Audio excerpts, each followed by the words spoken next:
আজ থেকে হাজার হাজার বছর আগের কথা, যখন পৃথিবীর আকাশ ছিল নির্মল কিন্তু মানুষের অন্তর ভরে গিয়েছিল শির্ক আর মূর্তি পূজার অন্ধকারে। মানবজাতির ইতিহাসে সেই প্রথমবার যখন মানুষ তাদের সৃষ্টিকর্তাকে ভুলে পাথরের মূর্তির সামনে মাথা নত করেছিল। ঠিক সেই কঠিন সময়ে আল্লাহ তাআলা পৃথিবীতে পাঠালেন এমন একজন মানুষকে যাকে ধৈর্য ও সংগ্রামের মূর্তি প্রতীক বলা হয়। তিনি হলেন হযরত নূহ আলাইহিস সালাম। ইসলামী ইতিহাসে তিনি কেবল একজন নবী নন, বরং তাকে বলা হয় আদমে সানি বা দ্বিতীয় আদম। আদম আলাইহিস সালামের চলে যাওয়ার বহু বছর পর মানুষের মধ্যে বিচ্যুতি আসে। ওয়াদ, সুয়া, ইয়াগুস এই নামগুলো ছিল তাদের সময়ের কিছু নেককার মানুষের। শয়তানের প্ররোচনায় মানুষ তাদের স্মৃতিতে মূর্তি বানায় এবং কালক্রমে সেই মূর্তিরই পূজা শুরু করে। ঠিক এই মূর্তি পূজারী জাতির কাছে নূহ আলাইহিস সালামকে পাঠানো হল। কুরআনে বলা হয়েছে তিনি দীর্ঘ ৯৫০ বছর ধরে তার জাতিকে সত্যের পথে ডাকলেন। তিনি কোনো ক্লান্তি জানতেন না। তিনি তাদের বললেন, হে আমার জাতি, এক আল্লাহর ইবাদত করো, যার কোনো শরিক নেই। কিন্তু তার জাতির প্রতিক্রিয়া ছিল অত্যন্ত নিষ্ঠুর। তারা কানে আঙুল দিয়ে রাখত যেন তার কথা শুনতে না হয়। তারা তাকে পাগল বলত, পাথর ছুঁড়ে মারত।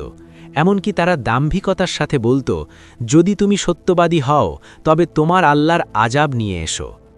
নূহ কি কেবল কয়েক বছর দাওয়াত দিয়েছিলেন? না, শতাব্দীর পর শতাব্দী পার হয়ে গেল। এক প্রজন্ম যায়, অন্য প্রজন্ম আসে, কিন্তু তাদের অহংকার কমে না। বাবা তার সন্তানকে ওসিয়ত করে যেতেন যেন তারা নূহের কথা না শোনে। অবশেষে ৯৫০ বছরের অক্লান্ত চেষ্টার পর যখন মুষ্টিমেয় কিছু মানুষ ছাড়া আর কেউ ঈমান আনল না, তখন নূহ আলাইহিস সালাম অত্যন্ত ব্যথিত হৃদয়ে আল্লাহর দরবারে হাত তুললেন। তিনি বললেন, হে আমার রব, আমি পরাজিত, আপনি আমাকে সাহায্য করুন। আল্লাহ তার দোয়া কবুল করলেন এবং পৃথিবীতে এক মহাপ্লাবনের সিদ্ধান্ত নিলেন।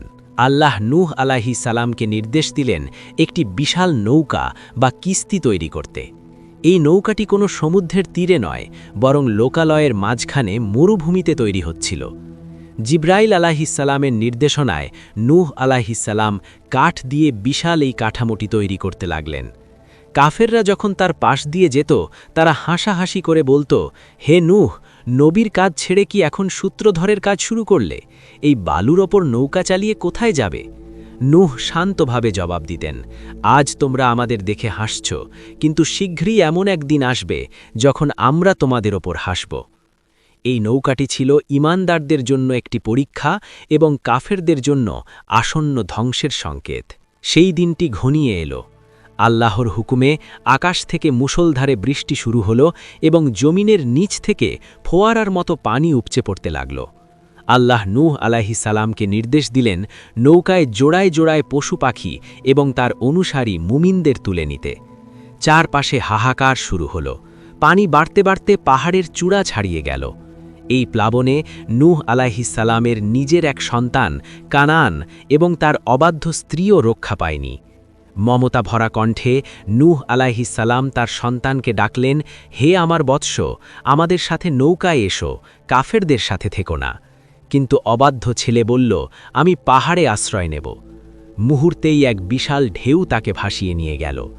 রক্ত আর সম্পর্কের চেয়েও বড় পরিচয় হল ঈমান।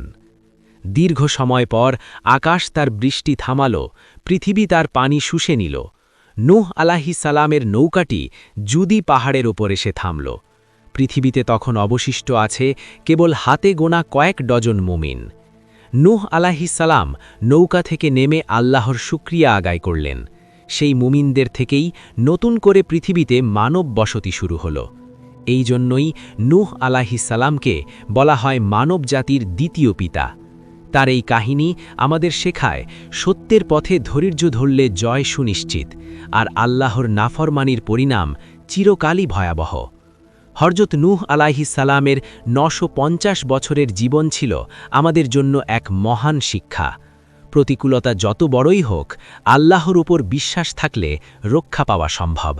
মহাপ্লাবন কেবল একটি ইতিহাস নয়, এটি মানব জাতির জন্য এক সতর্কবার্তা। ভিডিওটি ভালো লাগলে লাইক দিন এবং আমাদের চ্যানেলে নতুন হয়ে থাকলে সাবস্ক্রাইব করবেন, শিক্ষণীয় ঘটনাটি শেয়ার করে অন্যকে জানার সুযোগ করে দিন। ইসলামের মহীয়সী ব্যক্তিদের জীবনী জানতে আমাদের সাথেই থাকুন। আল্লাহ হাফেজ।